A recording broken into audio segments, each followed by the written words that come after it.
નમસ્કાર દર્શક મિત્રો, તાપી જિલ્લાના સમાચારોથી અવગત કરાવતું સમય ક્રાંતિ ન્યૂઝ બુલેટિનમાં વિગતવાર સમાચારો નિહાળો। કોસંબિયા ગામે જાડી જખરામાં પુરુષનું ગળું દબાવી હત્યા કરી દેવામાં આવી। વાલોડ તાલુકાના કોસંબિયા ગામે આવેલ સ્મશાન ભૂમિના પાછળના ભાગે જાડી જખરામાં કુંભિયા ગામનો આરટીઆઈ એક્ટિવિસ્ટ 38 વર્ષીય પુરુષ સુધીર નટુભાઈ ચૌધરીનું ગળું દબાવી હત્યા કરી દેવામાં આવી છે, જેને લઈ પોલીસે તપાસના ધમધમાટ શરૂ કરી દીધા છે। કોઈક અજાણ્યા ઈસમોએ હત્યા કરી પુરાવા નાશ કરવા લાશને જાડી જખરામાં સંતાડી દીધી હોવાની વિગત બહાર આવી છે, જેના આધારે પોલીસે સંજયભાઈની ફરિયાદ લઈ પોલીસે ગુનો નોંધ્યો છે। કિકાકોઈ બસ સ્ટેન્ડ નજીક ટ્રક પલટી જતા ચાલકને ઈજાઓ પહોંચી। તાપી જિલ્લાના કિકાકોઈ ગામની સીમમાંથી પસાર થતા હાઈવે પર એક માલવાહક ટ્રકના ચાલકે પોતાના ટ્રકના સ્ટેરિંગ પરથી કાબુ ગુમાવી દેતા ટ્રક રોડની સાઈડમાં જઈ પલટી મારી ગઈ હતી, જેને લઈ ચાલકને ઈજાઓ પહોંચી હતી। તો બીજી તરફ ક્રેન વડે ટ્રકને બહાર કાઢવાની કાર્યવાહી હાથ ધરાઈ હતી, જેની માહિતી સોમવારના રોજ 6 વાગે પ્રાપ્ત થઈ હતી। તાપી જિલ્લાના રૂમકી તળાવ ગામે આપના કાર્યકરો ભાજપમાં જોડાયા। તાપી જિલ્લાના રૂમકી તળાવ ગામે ભાજપનો કાર્યક્રમ યોજાયો હતો, જેમાં લોકસભાના ઉમેદવાર સહિતના જિલ્લા પંચાયતના પૂર્વ પ્રમુખ અને સંગઠનના હોદ્દેદારોની હાજરીમાં આમ આદમી પાર્ટીના કાર્યકરોએ ઝાડુ છોડી ભાજપનો ખેસ ધારણ કર્યો હતો, જેમાં મોટી સંખ્યામાં આપના કાર્યકરો ભાજપમાં જોડાયા હતા, જે માહિતી સોમવારના રોજ 5 કલાકે આપવામાં આવી હતી। વેલદા ગામે નહાવા ગયેલી મહિલાને વીજ કરંટ લાગતા મહિલાનું મોત નીપજ્યું। નિઝર તાલુકાના વેલદા ગામના મુબારક ફળિયામાં રહેતા મરણ જનાર બબીતાબેન સુરેશભાઈ પાડવી મોટરની સ્વિચ ચાલુ કરવા જતાં મહિલાને કરંટ લાગ્યો હતો, જેને લઈ મહિલાનું કરુણ મોત નીપજ્યું છે। બનાવને લઈ ગજેન્દ્રભાઈએ નિઝર પોલીસને જાણ કરતા પોલીસે ગુનો નોંધી કાયદેસરની કાર્યવાહી હાથ ધરી છે। વ્યારા શહેરના ઋતુરાજ સોસાયટીમાંથી સાયકલની ચોરી થઈ, જે સીસીટીવી સામે આવ્યા। તાપી જિલ્લાના વ્યારા શહેરના ઋતુરાજ સોસાયટીમાં ઘરના આંગણામાં મૂકેલ એક સાયકલની ચોરી થઈ હતી। બનાવને લઈ આસપાસના સીસીટીવી ફૂટેજ ચેક કરતા સીસીટીવીમાં સાયકલ ચોરી જનાર કેદ થયો હતો, જે ઉંમરમાં સગીર હોય, જેને લઈ સોસાયટીના રહીશો દ્વારા તેની શોધખોળ હાથ ધરવામાં આવી હતી, જે માહિતી સોમવારના રોજ 2 કલાકે મળી હતી। તાપી જિલ્લા ચૂંટણી અધિકારી દ્વારા ધાર્મિક સ્થળો પર ચૂંટણીનો પ્રચાર પ્રસાર કરવા પર પ્રતિબંધ મૂકી જાહેરનામું પ્રસિદ્ધ કર્યું। તાપી જિલ્લા કલેક્ટર અને ચૂંટણી અધિકારી દ્વારા સોમવારના 3 વાગ્યાના સમયગાળા દરમિયાન એક જાહેરનામું પ્રસિદ્ધ કર્યું છે, જેમાં ધાર્મિક સ્થળો પર ચૂંટણીનો પ્રચાર પ્રસાર કરવા સહિત અલગ અલગ મુદ્દાને આવરી લઈ જાહેરનામું પ્રસિદ્ધ કર્યું છે, જેનો ચુસ્તપણે પાલન કરવા અનુરોધ કરાયો છે।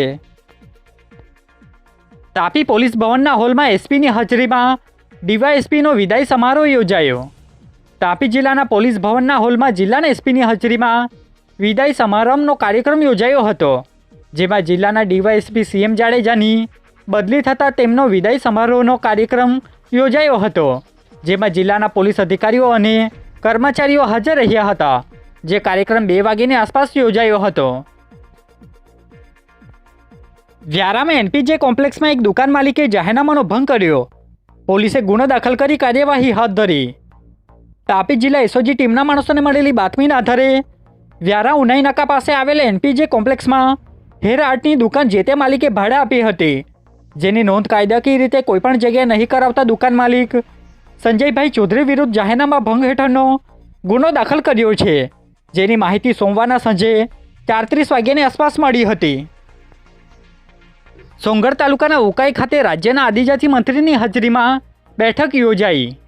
તાપી જિલ્લાના સોંગઢ તાલુકાના ઉકાઈ ખાતે રાજ્યના આદિજાતિ મંત્રી કુંવરજી હળપતિની હાજરીમાં બેઠક યોજાઈ હતી, જેમાં અલગ અલગ મુદ્દા પર ચર્ચાઓ કરવામાં આવી હતી, જે બેઠકમાં જિલ્લા અને તાલુકાના હોદ્દેદારો સહિત કાર્યકરો હાજર રહ્યા હતા, જે માહિતી 31 કલાકે આપવામાં આવી હતી।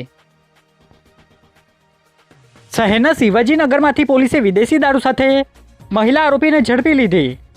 સોંગઢ પોલીસ ટીમના માણસોને મળેલી બાતમીના આધારે શહેરના શિવાજીનગરમાં રેડ કરી હતી, જ્યાં રીના ગામિતના ઘરના પાછળના ભાગેથી વિદેશી દારૂની બોટલો મળી આવતા પોલીસે મહિલાની અટક કરી એમની સામે કાર્યવાહી હાથ ધરી છે, જેની માહિતી સોમવારના રોજ 6 વાગે પ્રાપ્ત થઈ હતી। સોંગઢના ડોસવાડા ગામે દક્ષિણ ગુજરાતના ફોગવાના પ્રમુખની હાજરીમાં કાર્યક્રમ યોજાયો।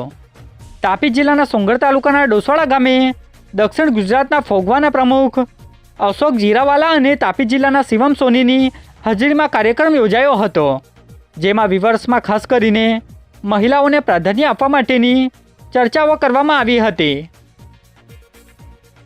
પ્રથમ તો વાત એવી છે કે અમારે 30 વર્ષથી 32 વર્ષથી જ્વેલર્સ સાથે સંકળાયેલા છીએ અમે. ત્યારબાદ પારિવારિક એક મિટિંગ થઈ. એ મિટિંગમાં અમે ચર્ચા કરી કે અત્યાર સુધી આપણે જ્વેલર્સમાં, એન્ટરટેનમાં, કન્સ્ટ્રક્શનમાં જોડાયેલા છીએ, તો હવે આપણે વ્યારા માટે, વ્યારાએ આપણને ઘણું આપ્યું છે, તો આ વ્યારામાં આપણે શું આપવું જોઈએ. તો તે ચર્ચામાં પછી અમારી પાસે વ્યારામાં પણ જગ્યા છે અને આ જગ્યાનો આપણે ઉપયોગ કરીએ. તો જેથી કરીને 1-2 મહિના અમે લોકો ઓબ્ઝર્વેશન કર્યું કે ટેક્સટાઇલ યુનિટ વ્યારામાં લાવીએ તો વ્યારાના જે છોકરાઓ, બાળકો, જે મહિલા છે એ લોકો જે સુરત જાય છે અહીંથી, એ સુરતની જગ્યાએ ના જવું પડે અને વ્યારામાં જેને ગરમ રોટલી ખાવા મળે તે રીતનું કંઈક આપણે આયોજન કરીએ. એ આયોજનના ભાગરૂપે અમે લોકોએ 1-2 મહિના આ એરિયામાં સર્વે કર્યું. સર્વેમાં અમને બહુ જાણવા મળ્યું કે ખરેખર આ વસ્તુ વ્યારામાં લાવીએ તો આપણે સક્સેસ જઈશું. હા, રિસ્ક મોટું છે, સાહસ મોટું છે, પણ આપણે અંદર ઉતરીશું તો આમાં આપણને ઘણા બધા માર્ગો મળશે. તાપી સેવા સદનથી જિલ્લાના મતદારો અંગે માહિતી અપાઈ, જેમાં કુલ 5,60,389 મતદારો નોંધાયા. તાપી જિલ્લાના સેવા સદન ખાતેથી આગામી લોકસભાની ચૂંટણીને લઈ જિલ્લા સેવા સદનથી ચૂંટણી અધિકારી દ્વારા નવા મતદારો અને મતદાન મથકો અંગે માહિતી આપવામાં આવી હતી, જેમાં જિલ્લામાં કુલ 5,60,389 મતદારો નોંધાયા છે, જ્યારે જિલ્લામાં કુલ 595 મતદાન મથકો પર મતદાન થશે, જે માહિતી 32 કલાકે આપવામાં આવી હતી. આજે બુલેટિનમાં બસ આટલું જ અને સમય ક્રાંતિ ન્યૂઝ ચેનલને લાઇક, શેર, કોમેન્ટ્સ અને સબસ્ક્રાઇબ અવશ્ય કરી લેશો, જેથી કરી તમને તાપી જિલ્લાના સમાચારોનો અપડેટ મળતી રહે અને મને રજા આપશો. આભાર. જય હિન્દ, જય ભારત.